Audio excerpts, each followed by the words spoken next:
All right, Fatso, out of the car. I'm going to capture this. Come on! Give me your wallet, don't you? Well, there goes the money for the lipo. See, the great thing about robbing a fat guy is it's an easy getaway, you know? They can't really chase you. It's actually doing him a favor. It's less money for him to buy food. Get your wallet. Come on, come on, come on! That's a shame. All right, I'm going to call NBC. Officer! He's stealing my car! Officer, I was carjacked. I was held up at gunpoint. He took my wallet, everything. Okay, thanks anyway. They can't get another plane. All right, what's wrong with the plane we got? They're just checking it out. Oh, No, no, not getting on there. Come on, let's get something to eat here in Sticksville. All right. Hold it right there. What? You're under arrest. Under arrest? What for? Article 223-7 of the Latham County Penal Code. What?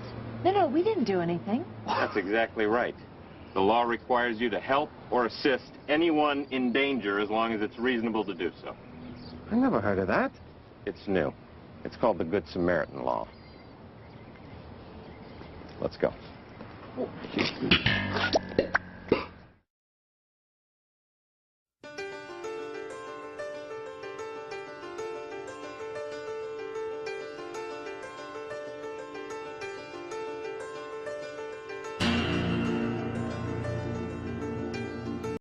Hello, I'm Mark. And I'm Murray.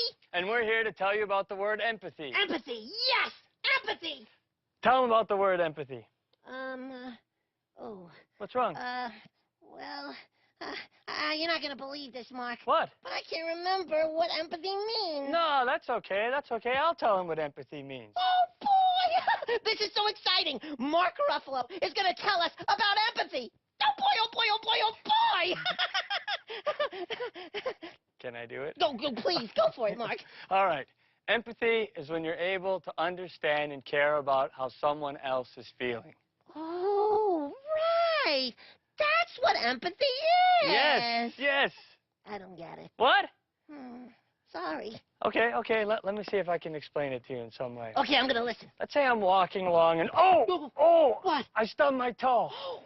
Oh, that hurts. Oh, you poor thing, Murray. Mark. Oh, Murray. that hurts. I It can hurts imagine so much. exactly how you feel. That's Ouch. it. Oh, wow, what's this? That's it. That's empathy. What's empathy? You could imagine exactly how I feel. You could understand just how it felt. That's empathy. I still don't get it. What? I still don't get it. Okay. Let's think of another way. Okay, let's think of another way. Thinking. Oh, Murray. What? Did I tell you about that time when I lost my favorite teddy bear? Oh, no. It was... This is very sad. Did you love that teddy bear? I Mark? loved that teddy bear. Oh, I can imagine exactly how you feel. It's really sad feeling. It makes me want to cry like this. It was sad. It was so sad. But you know what? What? You know what empathy is.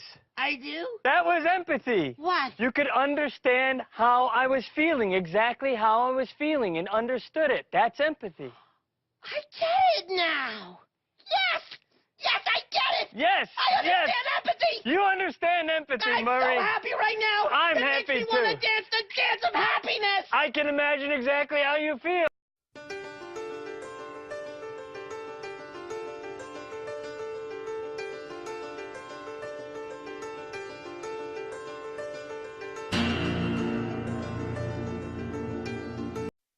Juice on aisle 1. I never everything is. For people with special needs, Have a nice day. career opportunities have grown dramatically. He's a cutie. But what would you do if you saw this young grocery bagger Can you not understand me? being treated like this? You're absolutely retarded, dude. You have to go faster. As you may have guessed, Josh Eber is not just a grocery bagger, he's also an actor who's appeared in everything from Sesame Street Show Mary how to blow like a soft breeze, okay? Oh, that's good. Hey, Mr. Wilmer. to Hollywood movies. Hey, Hardy. How you doing? Doing good. Now he's working for us. They shouldn't hire these people, right? And so is this actress. With our hidden cameras in place in this grocery store in Brooklyn, New York, we wonder, what will customers do when confronted with this kind of intolerance? You have to go faster. This woman is shocked, but will she stand up for Josh? They shouldn't hire these people, right? I don't know. I think they more or less try to help them out, you know? Their reactions are slow, you know what I mean? Right, I know what you're saying. She backs down. Why didn't you tell her? Why didn't you confront her, get in her face? Well, I just didn't want to get involved too much with that. I mean, she can lash out at me in any kind of way, and that's what I'm trying to avoid. Back at the checkout counter, Josh is doing a fine job bagging. And yet... I hope this line goes fast, though, because, you know... How will this customer respond to a whispered criticism? But they take forever. She seems to agree. It takes a lot out of our day to wait for them to do what they're going to do. I mean, we could have already had lunch. This is ridiculous. She later told us she didn't like how Josh was treated, but she doesn't regret her silence. I feel it wasn't my right to say anything to her because, you know, some people they just have to let off steam. When we're silent, our silence condones the language. Madeline Will is with the National Down Syndrome Society. It's important to say again and again, this is wrong, this is not fair, this is not how we treat other people. Had to pick the retard line, right?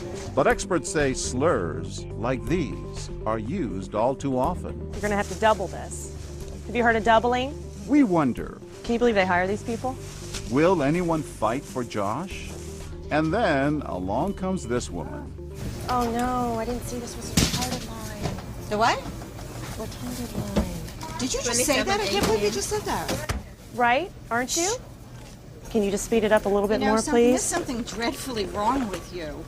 You With ought to me? be on the... Yeah, with you. How could you say that? If that was my child, I'd deck you.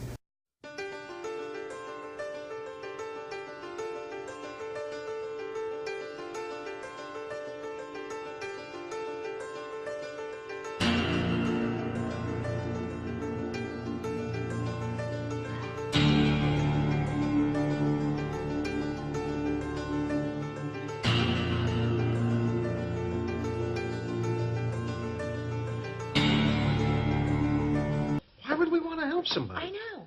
That's what nuns and Red Cross workers are for. Well, the Samaritans are an ancient tribe. Very helpful to people.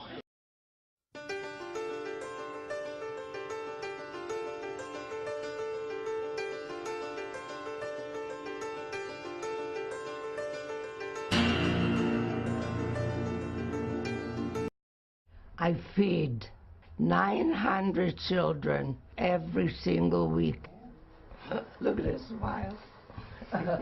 My name is Clara Hammer, and I'm called the Chicken Lady of Jerusalem. I know what hunger is. I was a child in prison when I was 12 years old. When Russia chased us out, there was a borderline between Russia and Romania. The man who caught us crossing put us into jail. We were 7 weeks in jail. I have never, never, never forgotten that. What it means to be hungry, what it means to cry. I want another piece of bread. And the mother says, I'm sorry, I don't have. There's a butcher in the neighborhood called Hacker. 27 years ago, almost 30 years, she used to buy at our butchery, and she saw how some poor people would come to buy the bones and the skin. He put on the counter a huge plastic bag, and it was skins and fats. I said to Madon Hacker, from today on, you do not give them the bones. I will pay the bill for them. Since then, she started her whole empire, all her charity work, in order to give to more than 120 families.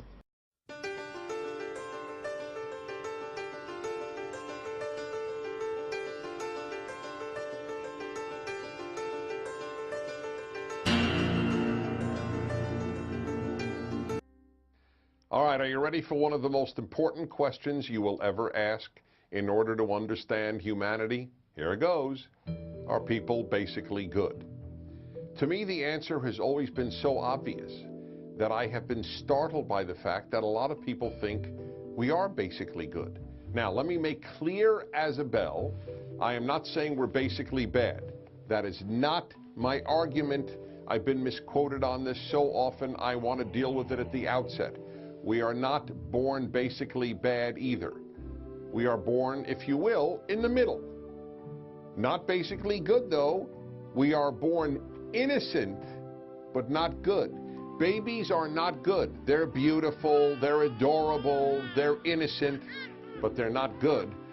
I want mommy, I want milk, I want to be held, I want to be comforted. And if you do not do all of these things immediately, I will ruin your life.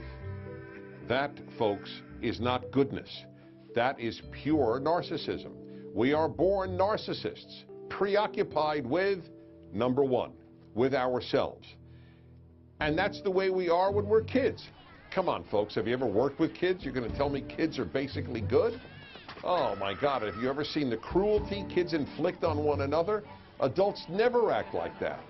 I was a counselor at camp for many years. What I saw in my bunks, the way kids would sadistically treat another kid, make fun of some kid with some sort of infirmity. Oh, come on.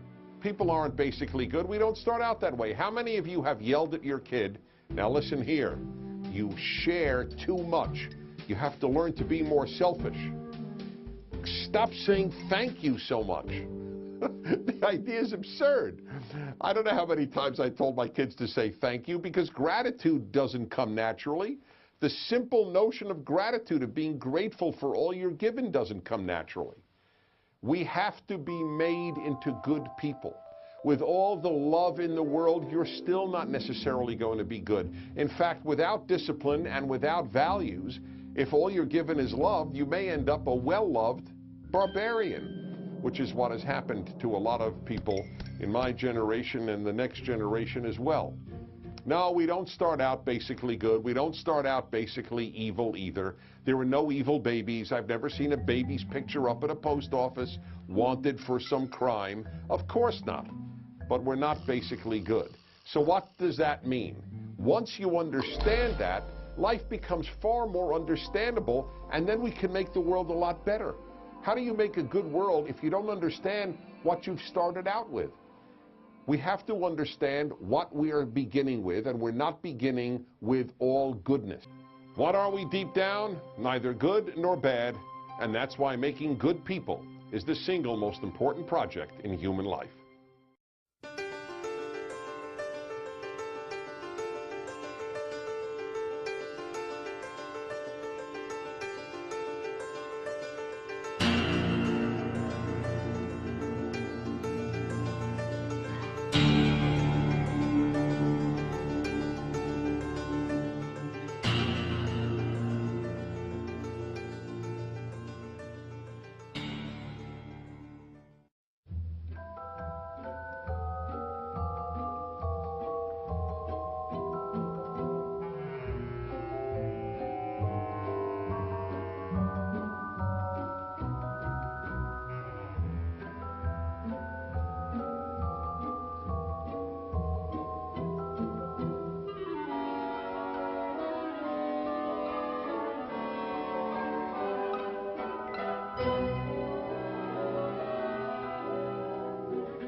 Well, look, it's my money.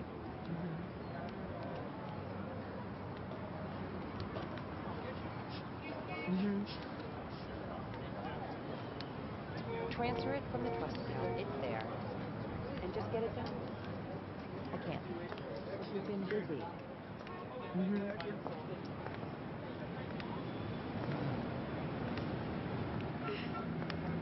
Let's go, Amanda. No, there's no reason.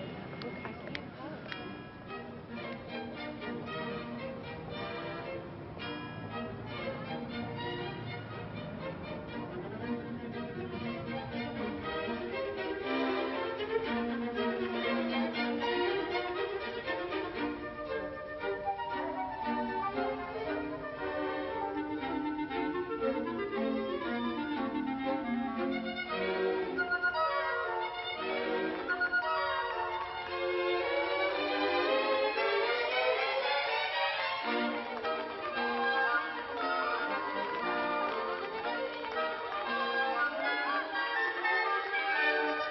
Amanda.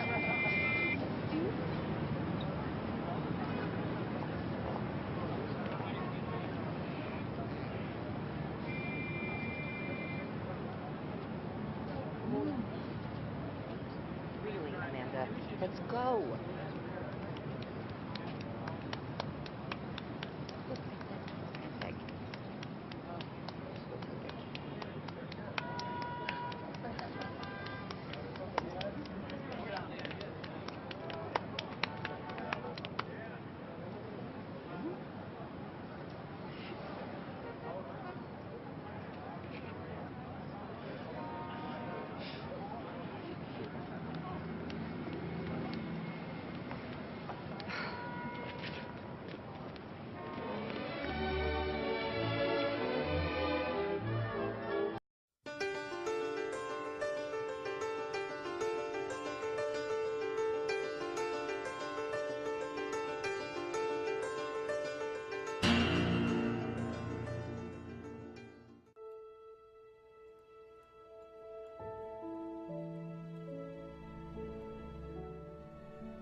Look at that.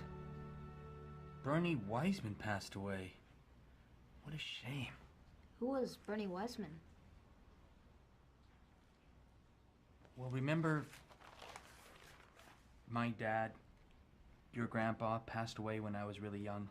Well, Bernie Wiseman was someone I knew around that time. I remember the day we met. It was rainy. It was my first day going back to school since my dad passed on. I was still missing him. And I just wanted to get back to school and friends and my normal life again. Whoops. Oh. Oh, my goodness. Oh. Oh, thank you, young man. You're welcome, sir. The weatherman said it was going to be sunny today. Oh, it sure is slippery out here. Oh. Going this way? Yes, sir. Oh, here. Thank you. Oh, wow. My name is Mr. Weissman. I'm Jordan Burns. Jordan Burns. Very nice to meet you. Which school do you go to? Fairfax Academy. Mr. Lefkowitz for science? Yes. Let me tell you, when I was about your age, he and I were great friends. He was very, very funny back then. He told a joke about We talked the entire way. He was very nice and told some very funny stories. And then next morning he was there again. We talked about my school and his work and teachers and kids, sports, all kinds of things. His office was nearby, and every day he'd walk with me on his way to work. And next year I started taking the bus to school, and I stopped seeing Mr. Weissman. I'd see him once in a while after that, but not much. I haven't seen him since I went away to college. Sounds like a cool guy. Yeah, he was. I look forward to seeing him every morning. Can we do something to help his family? Yes. Let's pay them a visit. I'm sure they'd be happy to meet us.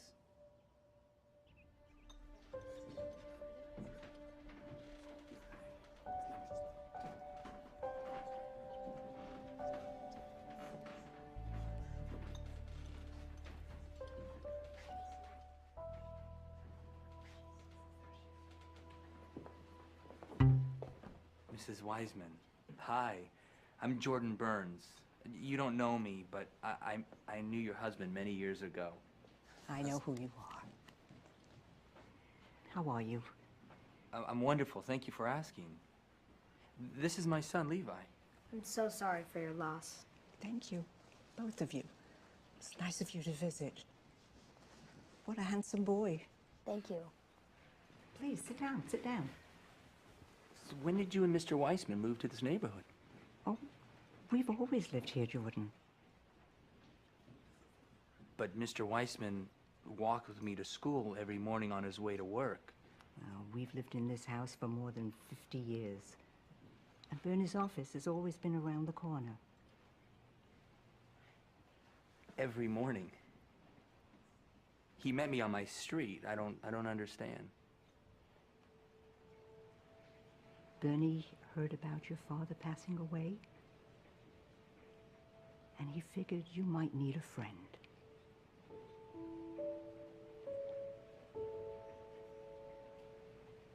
He drove all the way across town just to see me?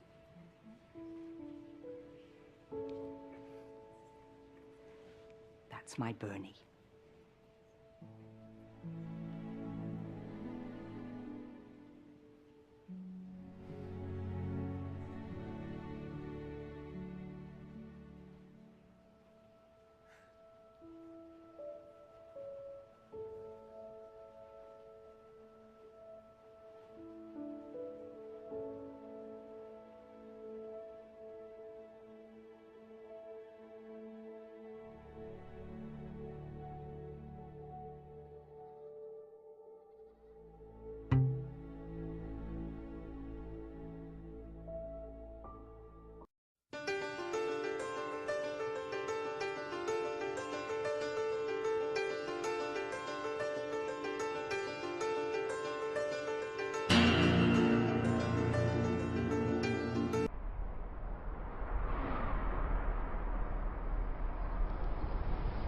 I thought I was watching a movie, Towering Inferno at first. And then I looked real close, and I noticed it was the World Trade Center. I was compelled because I'm a type of person that can't stand by and watch other people suffer. And to me, they were suffering. They wanted to get off the island. And there was no way for them to get off the island other than the water. And I had noticed when I was watching the television, I saw a lot of the ferries going up into the slips and taking people off. I said, fine, we could do the same thing. I could take people on my boat, get in there, take them where they have to go. And that's what we did.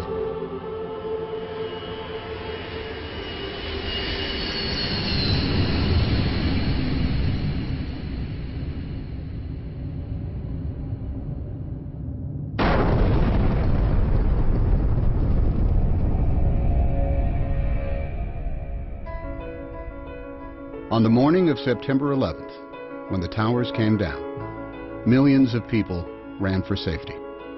Hundreds of thousands of them ran south to the water's edge. That's when they realized that Manhattan is indeed an island, and that they were trapped. They were feeling helpless, and that's the worst feeling in the world. What was a person on the ground going to do? Buildings were down. There were people laying under the rubble of the building. Firemen, civilians. My wife was there, and I turned around. I says, I've got to go do something. Just like that. And she looked at me. She says, what are you going to do, you maniac? I says, I'm going to take the amberjack up into the city and help. She says, but what if they're attacked again? I says, well, then that's something I have to live with. I says, I have to do what I have to do. I says, and nobody can stop me right now. Even if I save one person or I rescue one person, that's one person less that will suffer and die.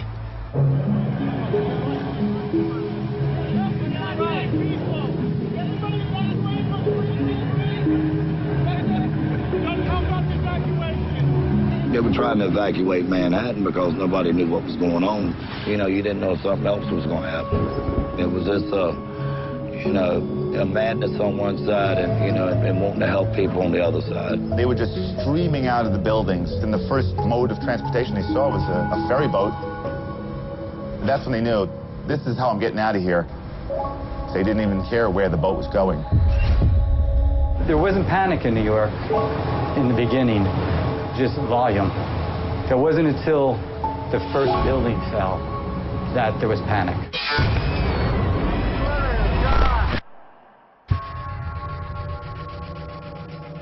You heard the building go down, but we're in the slip, so we can't see it. That's when we started letting go, and then all of a sudden, engulfed. You couldn't see anything. People were actually jumping into the river and swimming out of Manhattan. Boats were very nearly running them over. Wait. These people wanted out of Manhattan no matter any way they could. Somebody wants you to go over there. Every mode of transportation out of Manhattan was shut down. All the subways were shut. Tunnels were all closed. They closed the bridges. They closed everything immediately.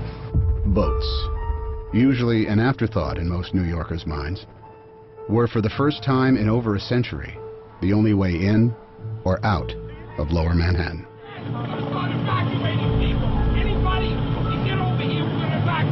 The process that actually had already started. There were some boats that were grabbing people, that people were lined up at the walls. It's just human nature. You see people in distress on the seawall in Manhattan begging you to pick them up. You have to pick them up. They didn't know what was going on. They seen the building getting hit with these two planes. As far as they was concerned, you know, we were being bombed. I was wondering if they were going to come on the boat, if they had people with bombs, or if they were going to come on. We're a big orange target in the middle of that harbor. My job is to keep the boat safe, the passengers safe, my crew safe. Everybody was in shock, running around. They didn't want to leave their families. They had loved ones running around the city. Everybody has a baby! Nobody has it! There was one guy ran from the apron and jumped onto the boat. He grabbed onto the metal, climbed up right next to the pilot. So I'm going out there to say something. He slides down to the next deck. So the deckhands get him and go, what are you doing? He goes, I'm jumping for my life. So, you know, you couldn't argue with him there.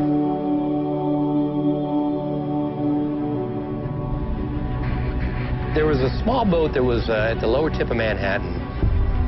I thought the boat was going to flip over because so many people were trying to get on. And as I looked behind, they were just 10 deep. That's kind of what gave us the idea. We decided that this has to get better organized and we better do it, and that's what we did. So we decided to make the call on the radio. All available boats.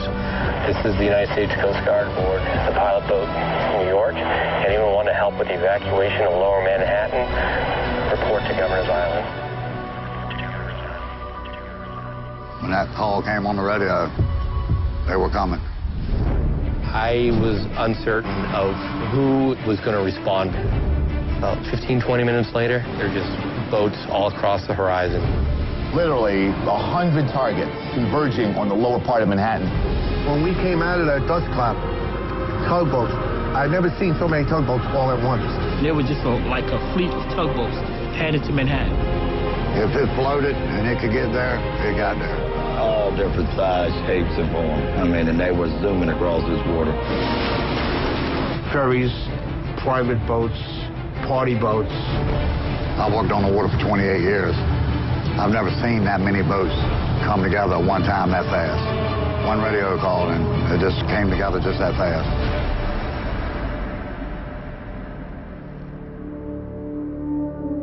Hundreds of boats converged on the city, leaving the sun-bathed harbor behind them. Dead ahead, the unknown. That was something I won't forget. It was just low, dark, acrid, black smoke. It's like there was a big chimney in Manhattan. When we pulled into Pier 11, the dust was unbelievable. And then out of nowhere, you just kept on seeing people coming. They looked like zombies coming through the fog, and you knew that those were human beings. Don't leave us. Please don't leave us here. Take us. At that point, the Coast Guard said, not how many people are you allowed, how many people can you fit? Come on, guys. Anybody coming? Get your ass over here now! Now! Come on! Boats started hanging. Literally would take a bedsheet off a bunk and a can of spray paint and paint their destination on.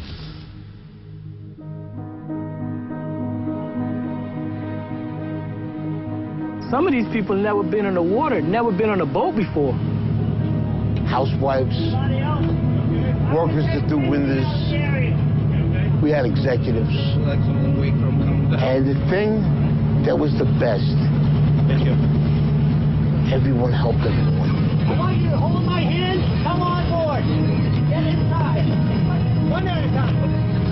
Get inside. I saw 4 businessmen lifting up an old woman with a seeing eye dog, a German Shepherd, and they lifted her up like a surfboard and passed her over the handrails. When we would carry a load of people over, and there was somebody standing there that seen their husband or wife, you know, that made us feel even better, you know. Well, at least we got 2 back together, you know. keep on going, you know? The guy that works at the ferry, he's a welder. His son was on my boat. He actually came up.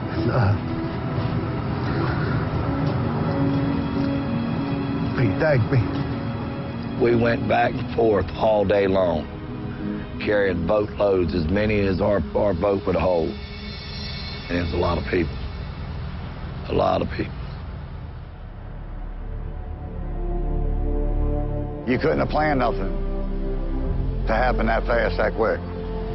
No training. This was just people doing what they had to do that day. You forget all about what you're supposed to do, what they teach you in school, and you say, you know what, morally, this is the right way to go, and deep down, this is what I'm gonna do. Average people, they stepped up, and when they needed to. They showed me, you know, when the American people need to come together and pull together, they will do it. I do feel a way honored that I was a part of it. That was the greatest thing I ever did with my life. The greatest day that I've ever seen in all my boating. I mean, my life on the water. The Great Boat Lift of 9/11 became the largest sea evacuation in history. Larger than the evacuation of Dunkirk in World War II, where 339,000 British and French soldiers were rescued over the course of 9 days. On 9/11, nearly 500,000 civilians were rescued from Manhattan by boat. It took less than 9 hours.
Like, why would you do that? You know what I'm saying? Wait, dude, how'd you let the teacher? Shut up, Thomas? man! Get off.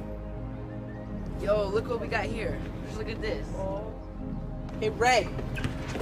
You're not used to anybody talking to you, are you? Yeah. A punk? Redhead. What's up? Look at you, your little what do we got here? Back off, freak. What, your mom pack you some snacks or something? Come on, guys, let's go.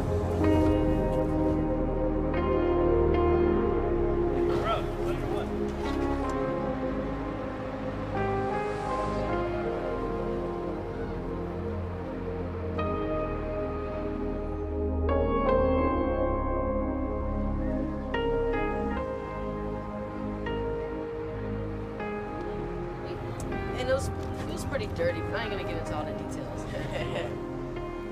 Yo, check it out, check it out. Oh. Hey, come on, let's go get him. Hey, Red. Do you have any friends? The only friend he has is his mom. Hey, guys.